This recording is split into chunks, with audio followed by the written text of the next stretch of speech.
강기정 전 청와대 정무수석이 6월 지방선거에 광주광역시장 출마를 공식 선언하면서 다음 주 출마 선언에 나설 이용섭 시장과 4년 만에 리턴 매치를 벌입니다.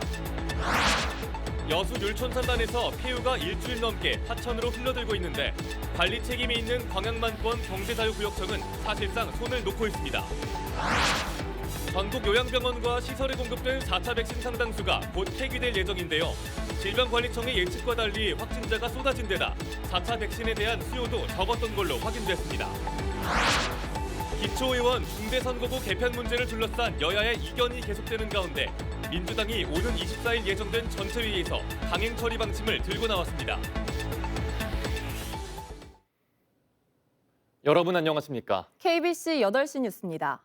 강기정 전 청와대 정무수석이 6일 지방선거 광주광역시장 출마를 공식 선언했습니다. 다음 주 초쯤 출마 선언에 나설 예정인 이용섭 시장과 함께 4년 만에 리턴 매치에 나설 전망입니다. 이형길 기자입니다. 강기정 전 수석이 예비후보 등록을 마치고 본격적인 선거전에 뛰어들었습니다.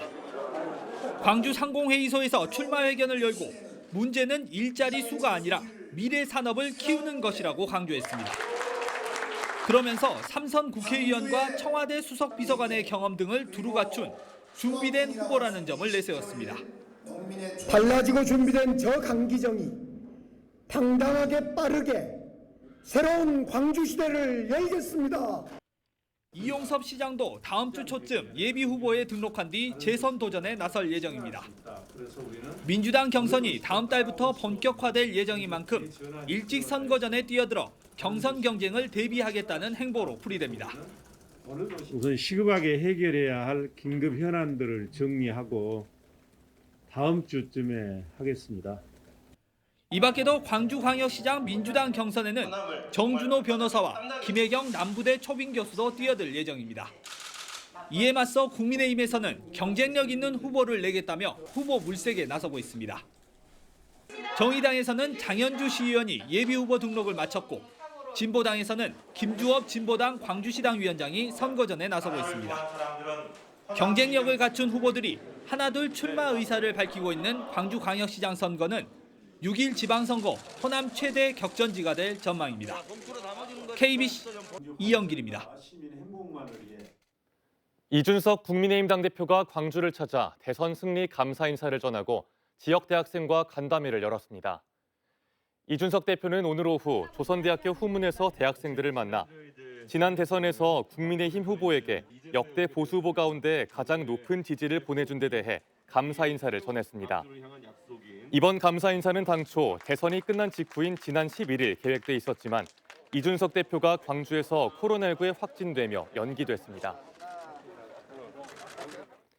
여수 율촌산단에서 출처가 불분명한 폐유가 일주일 넘게 하천으로 흘러들고 있습니다.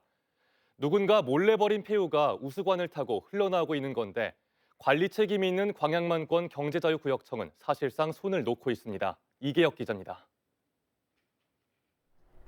광양만으로 이어지는 율촌산단의 한 하천. 오일 펜스와 흡착포가 가득합니다. 수문 앞에서 기름띠가 보이고 검정색 그 폐유들이 밖으로 흘러나온 걸 목격했습니다. 바다로 흘러나갈까 봐 걱정이 많이 되었습니다. 지난 13일 기름이 하천으로 흘러나온다는 신고가 접수됐습니다. 저기 보이는 하수도관을 통해 10일 넘게 자동차 엔진 오일로 추정되는 기름이 계속 흘러나오고 있습니다.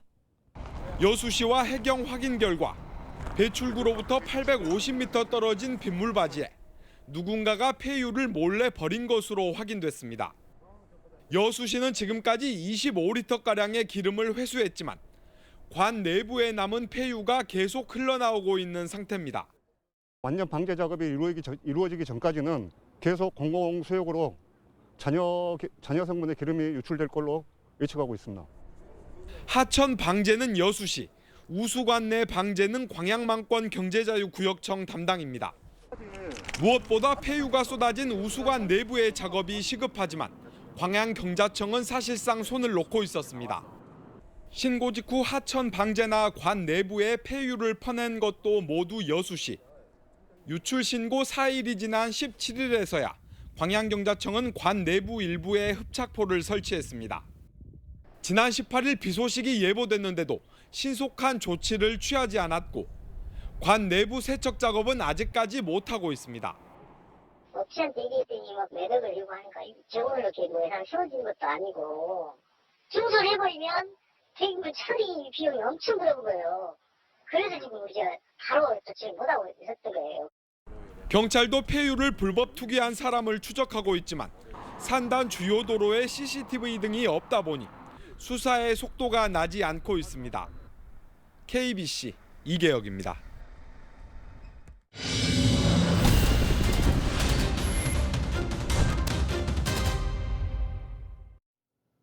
전국 요양병원과 시설에 공급된 4차 백신이 곧 폐기될 예정이라는 소식 전해드렸는데요. 질병관리청의 예측과 달리 확진자가 쏟아진 데다 4차 백신에 대한 정확한 수요 조사가 이뤄지지 않았던 것으로 확인됐습니다. 고우리 기자입니다. 보건소 저장고에 유효기간이 임박한 화이자 백신 상자가 쌓여 있습니다. 지난달 요양기관들에 제공됐다 최근 다시 반납된 4차 접종용 백신들입니다. 한 달여 동안 광주의 4차 백신 대상자 16,000여 명 중 6,000여 명만 접종을 했기 때문입니다. 광주시는 4차 백신 물량의 절반 이상이 폐기될 것으로 내다보고 있습니다. 질병청의 예측과 달리 오미크론 확산으로 확진자가 쏟아진 상황. 사전에 정확한 수요 조사를 하지 않았던 것도 백신 폐기의 원인으로 지목됩니다. 수요 조사를 안 하고 이번 4차 접종은 그런 것 없이 그냥 3차 접종 완료자 보고 다 전국적으로 지자체에 줘버린 거예요. 질병관리청은 3차 접종 완료자 수를 바탕으로 일정 물량의 백신을 일괄 공급했다고 밝혔습니다. 확진자들이 급증하는 상황에서 신속하게 접종을 해야 했다고 해명했습니다. KBC 보도 이후 질병관리청은 보도자료를 내고 지자체 내 다른 접종기관으로 전환 배정해 폐기량을 줄이겠다고 밝혔습니다. 정확한 폐기 물량은 유효기간이 만료되는 오는 25일 이후 시도별로 집계될 예정입니다. KBC 고울입니다.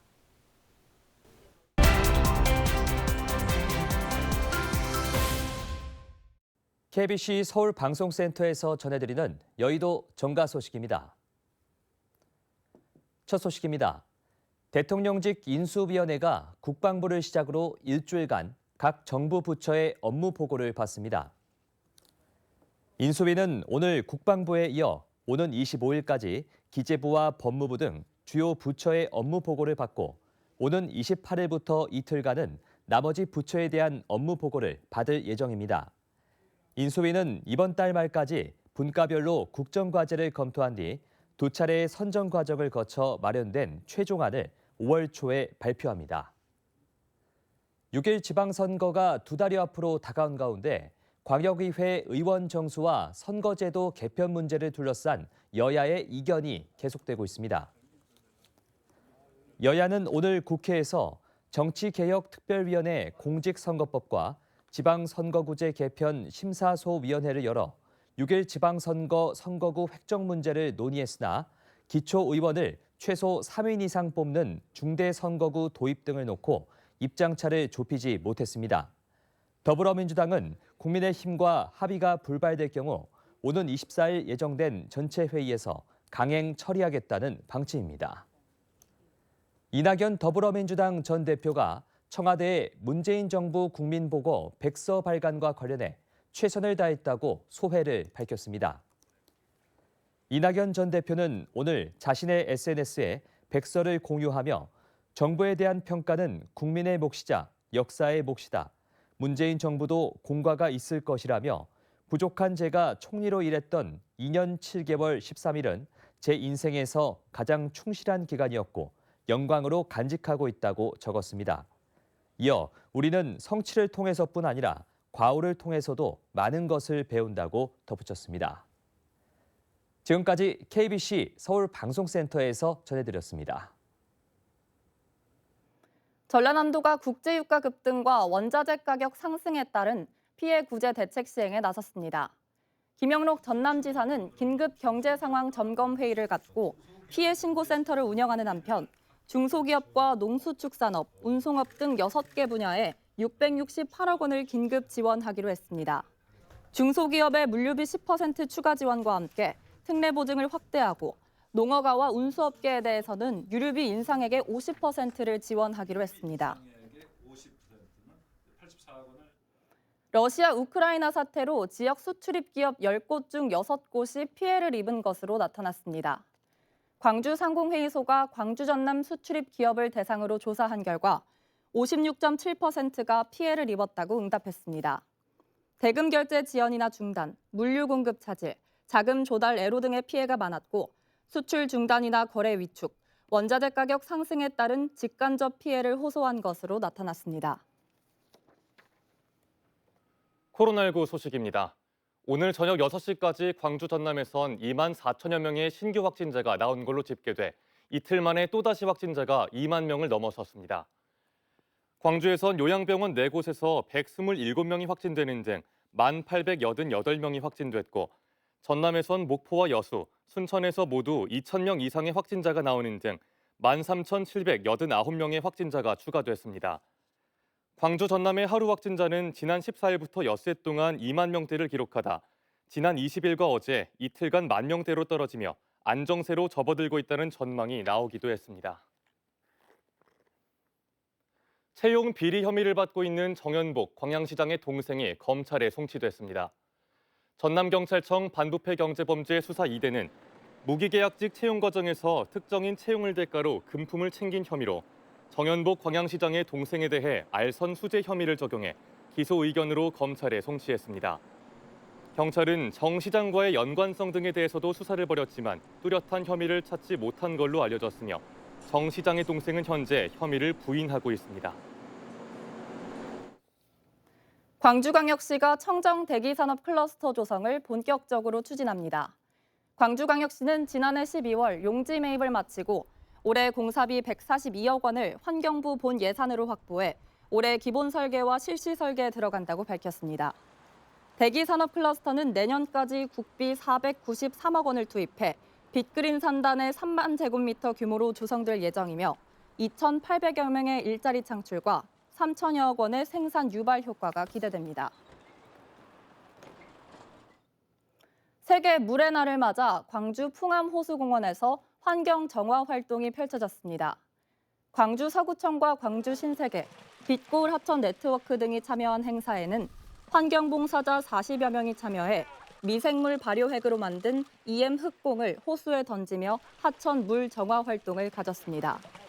이번 행사는 유엔이 정한 세계 물의 날을 맞아 심각해지는 물 부족과 수질 오염을 방지하고 물의 소중함을 되새기기 위해 마련됐습니다. 공공임대주택 안 비어있는 상가가 청년 창업가들의 공간으로 탈바꿈합니다. 광주 북구와 광주 창조경제혁신센터, 광주 테크노파크 등은 오늘 업무 협약을 맺고 북구 두암주공 4단지와 오치주공 1단지 한 상가에 창업 공간을 마련할 예정입니다. 청년 예비 창업가와 청년기업 등 11개 업체가 이번 달 말까지 입주할 예정이며 관련 기관들이 초기 정착 및 성장 단계별로 맞춤 지원을 해줄 계획입니다. 한국농수산식품유통공사와 주한미국대사관이 김치의 날 홍보에 나서기로 했습니다. 김춘진 AT 사장과 크리스토퍼 델 코르소 주한미국대사 대리는 어제 주한미국대사관에서 만나 미국 각 지역에서 제정되고 있는 김치의 날을 효과적으로 기념하고 홍보할 수 있는 방안에 대해 협의했습니다.